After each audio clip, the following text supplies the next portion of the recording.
जैसा मैं हमेशा बताता आया हूं कि शब्द गुरु ही वो शक्ति है, वो परमात्मा है, वो सबका माई बाप है, जो किसी जात, किसी धर्म, किसी बंधन में नहीं आता।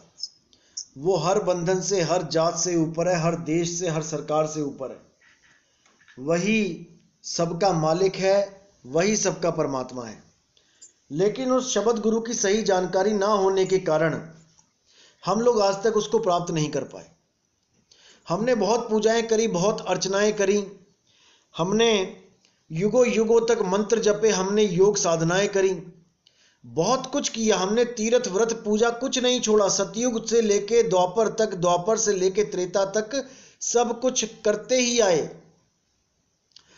तीनों युगों में हमने भक्तियां करी, हमने ऐसा कुछ नहीं छोड़ा जिसका प्रमाण आपको ग्रंथों में भी मिल जाता है कि कितना कुछ इस जीव ने किया, कितनी बड़ी बड़ी तपस्याएं करी, 21-21 हजार साल, 50-50 हजार साल, क्योंकि उम्रें लंबी होती थी।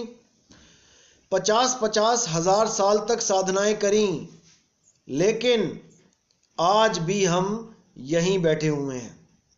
यानी कि हम मुक्त नहीं हो पाए। कुछ ना कुछ तो हमने किया ही होगा भाई, इतने पापी तो हम नहीं थे कि हमने कुछ भी नहीं किया होगा।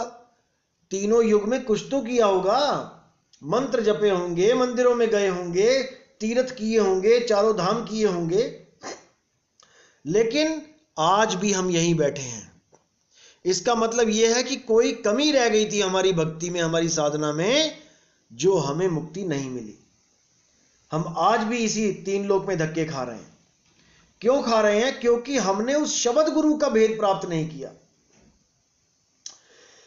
शब्द गुरु आता है इस दुनिया में अपना राज बताने, अपने बारे में समझाने आता है, लेकिन हमारी मत इतनी ऊंची नहीं होती है। हमारी मति, हमारी बुद्धि का लेवल इतना ऊंचा नहीं होता है कि हम उसकी बातों को समझ पाए। जैसे धर्मदास जी को 100 बार समझाया गया ज्ञान, मूल ज्ञान 100 बार समझाया, लेकिन धर्मदास जी के समझ में नहीं आया। इसीलिए साहिब ने एक कहानी बना के उसको समझाने की कोशिश करी कि एक कहानी सुनाता हूं, शायद इससे ये समझ जाए। इसीलिए बोला साहिब ने, धर्मदास ये जग बौराना और कोई न जाने पद निर्वाणा, यही कारण में कथा पसारा। कारण भी बता दिया साहिब ने कि अनुराग सागर की कहानी मुझे क्यों सुनानी पड़ी। यही कारण में कथा पसारा, इन सब से कहिए राम ने आरा। यानी जितने भी राम की पूजा आज तक की गई हैं, ये सब वो राम नहीं है जिस राम के द्वारा हमें मुक्ति मिलेगी। जिसके लिए साहिब ने बोला, सेवा को दो ही भले, एक संत एक राम, और राम है दाता मुक्ति का, संत जपावे नाम। संत का काम क्या है? आपको सही नाम से जोड़ देना, आपको उस सच्चे राम से जोड़ देना। और मुक्ति कौन देता है? वो सच्चा राम देता है। किसी संत के हाथ में नहीं है कि वो आपको मुक्ति दे सके। जितनी अफवाह आज तक उड़ाई गई, फैलाई गई कि गुरु मुक्ति दे देगा, गुरु से प्रेम करो, गुरु मुक्ति नहीं दे सकता। अरे वो खुद तो मुक्त हो जाए। गुरु खुद साधना कर रहा है भाई परमात्मा की, और वही चेले को करवा रहा है। दोनों का गुरु शब्द गुरु है। यहां तक बोल दिया साहिब ने, एक डाल दो पंछी बैठे, एक गुरु एक चेला, और गुरु की करनी गुरु भरेगा, चेले की करनी चेला। अब इससे ज्यादा क्या बोले वो? इससे ज्यादा वो क्या समझा सकते हैं कि दोनों की मुक्ति का जो कारण है वो कुछ और है। गुरु और चेला तो जस्ट एक मर्यादा है इस जीवन में कि हाँ भाई ये मेरे गुरुजी हैं, इनसे मुझे ज्ञान प्राप्त हुआ है। वो गुरु कोई घर से लेके थोड़ी नहीं आया है ज्ञान, उसको भी तो किसी गुरु से मिला है ना। ऐसे ही गुरु से आगे गुरु, गुरु से आगे गुरु, आगे अगर धुर पे लास्ट में जाके परमात्मा अगर आपको नाम दे रहा है उस पंथ में, उस गुरु को, तब तो आपके पास सही ज्ञान पहुंच रहा है, आपकी मुक्ति होगी। अगर गुरु के पास नाम ही सच्चा नहीं है, फिर यानी गुरु से पहले गुरु, गुरु से पहले गुरु, गुरु से पहले गुरु खोजते चले जाओ और पता लगे कि जो पहला गुरु था उसका कोई गुरु ही नहीं था। फिर क्या करोगे? फिर भी मुक्ति मिल जाएगी क्या? अगर संतों के हाथ में मुक्ति हो फिर तो कोई भी संत मुक्त करा दे। इसीलिए बार बार मैं कहता हूं कि देही गुरु अलग है भाई, विदेही गुरु अलग है। देही गुरु को तो चेलों ने जहर तक खिला दिया, मार दिया उनको प्रॉपर्टी के चक्कर में। विदेही गुरु को भी मार सकता है क्या कोई? कोई नहीं मार सकता। विदेही गुरु अलग है, वो सब में रमता राम है, और देही गुरु चंद लोगों का गुरु होता है। जैसे हमारे गुरु वैराग साहिब हैं, किसी के गुरु रामपाल जी महाराज हैं, किसी के गुरु मधु परमहंस जी महाराज हैं, किसी के गुरु राधा स्वामी हैं, किसी के गुरु सतपाल जी महाराज हैं, किसी के गुरु निरंकारी बाबा हैं। ये कुछ लोगों के गुरु हैं, सबके गुरु नहीं है ये। रामपाल जी महाराज का कोई भी भगत वैराग साहिब की जय नहीं बोलेगा, निरंकारी का कोई भी भगत राधा स्वामी बाबा की जय नहीं बोलेगा। लेकिन हर पंथ का बच्चा, हर पंथ का जीव, हर पंथ का शिष्य परमात्मा की जय बोलेगा। चाहे वो किसी पंथ से भी जुड़ा हो, वो परमात्मा की जय बोलेगा। तो वो परमात्मा है सबका गुरु, जिसके साथ कोई भेदभाव नहीं करता। उसको अल्लाह कह लो, उसको गॉड कह लो, उसको वाहिगुरु कह लो, उसको रब कह लो, उसको राम कह लो, रमता राम कह लो, वो सब एक ही हैं। उसको कोई गलत नहीं बोलेगा। मुसलमान भी कह देता है हाँ रब अल्लाह वाहिगुरु एक है, मुसलमान भी कह देते हैं कई बार। सिख भी कहते हैं राम अल्लाह वाहिगुरु एक है, हिंदू भी कह देते हैं हाँ भाई अल्लाह वाहिगुरु एक है। तो वहां पर किसी को कोई दिक्कत नहीं है, क्योंकि वो राम रमता राम वो सबका गुरु है। लेकिन कोई मुसलमान ये नहीं कहेगा कि ईसा मसीह सबका गुरु है, वहां पे अटक जाती है गाड़ी उसकी। कोई हिंदू नहीं कहेगा कि मोहम्मद साहब सबके गुरु हैं, क्योंकि ये देही गुरु हैं भाई। ये कुछ कम्युनिटीज के अपने अपने गुरु हैं, लेकिन जो परमात्मा है वो सब कम्युनिटी का गुरु है, वो सबका परमात्मा है। इसीलिए एक वाणी बोलती है कि जब आएगा बीसम बीसा, ना रहेगा ईसा ना रहेगा मूसा, और राज करेगा जगदीसा। यानी 2020 में ऐसा ज्ञान प्रचार होगा जिसमें सारे भेदभाव खत्म कर दिए जाएंगे। अल्लाह वाहिगुरु सबको एक बता के उस पर उसकी खोज करने की विद्या सिखाई जाएगी। उस वाहिगुरु अल्लाह को बहुत बार सुन लिया कि वो एक है, लेकिन उसको पाया कहां जा रहा है? सब अलग अलग विधियों में फंसे पड़े हैं। कोई कलमा पढ़ रहा है, कोई मंदिर में प्रेयर कर रहा है, कोई प्रार्थना कर रहा है, कोई कुछ कर रहा है। उसकी असली विधि जब तक नहीं समझ में आए कि वो प्राप्त कैसे होगा, जब तक कोई लाभ नहीं होगा उसको एक मान के भी। साईं बाबा ने भी बोला सबका मालिक एक है, तो क्या हो गया? सबका मालिक एक है ये तो सत्य है, लेकिन वो एक है कहां? वो है कौन?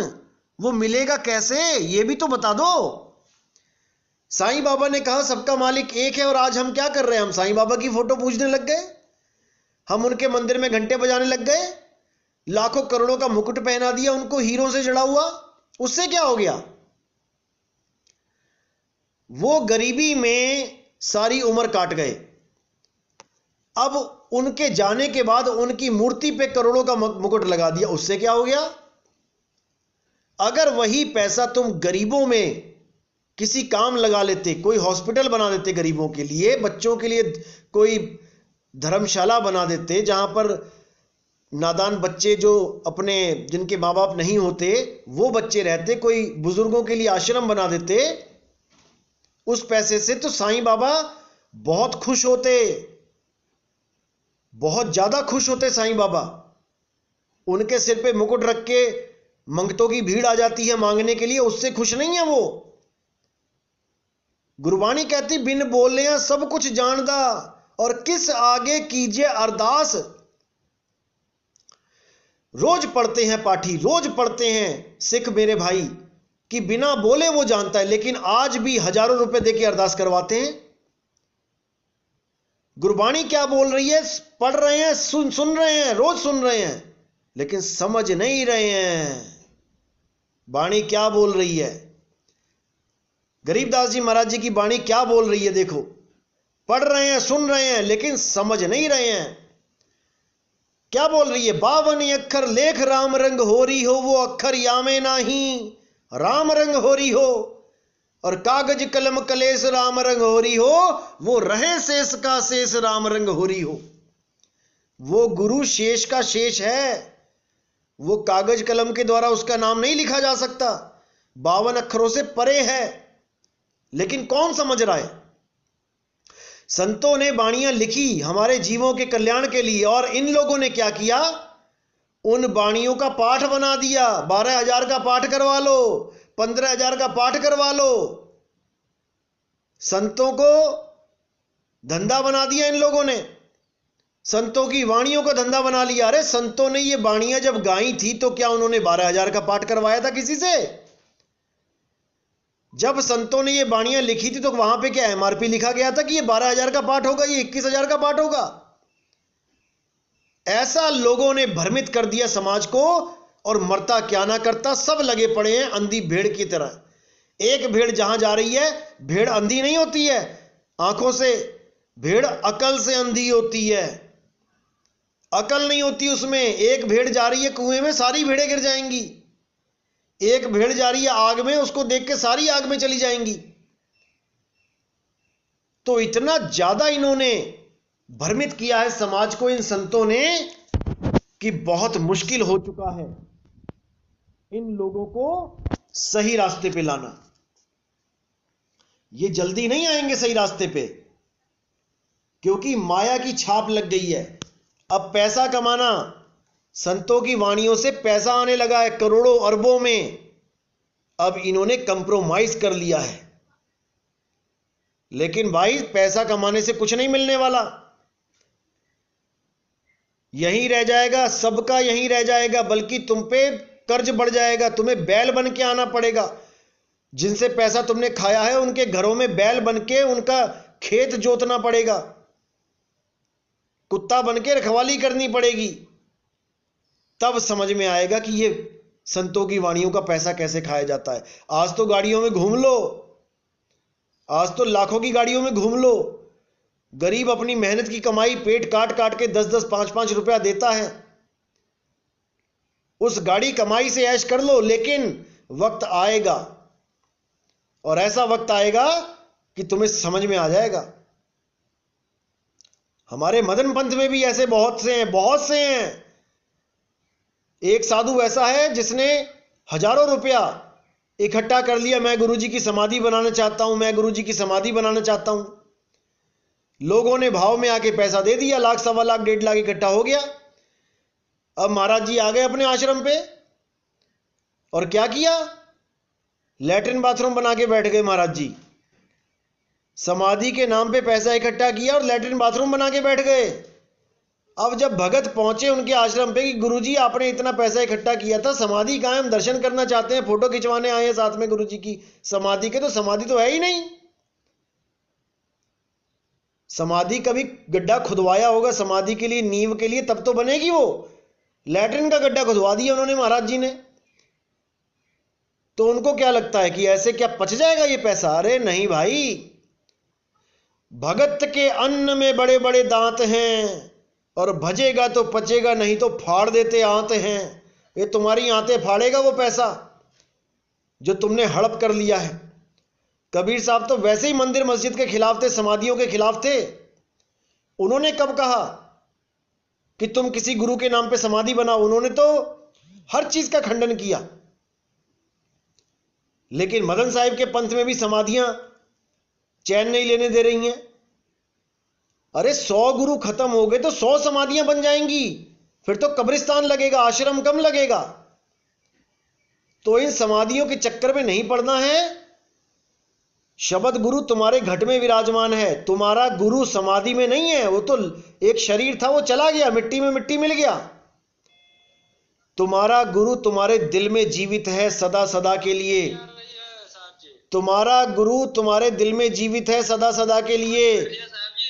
उस गुरु को याद करो, उस गुरु से प्रेम करो, ना कि समाधियों से प्रेम करो। तो इसको अच्छी तरह समझना है।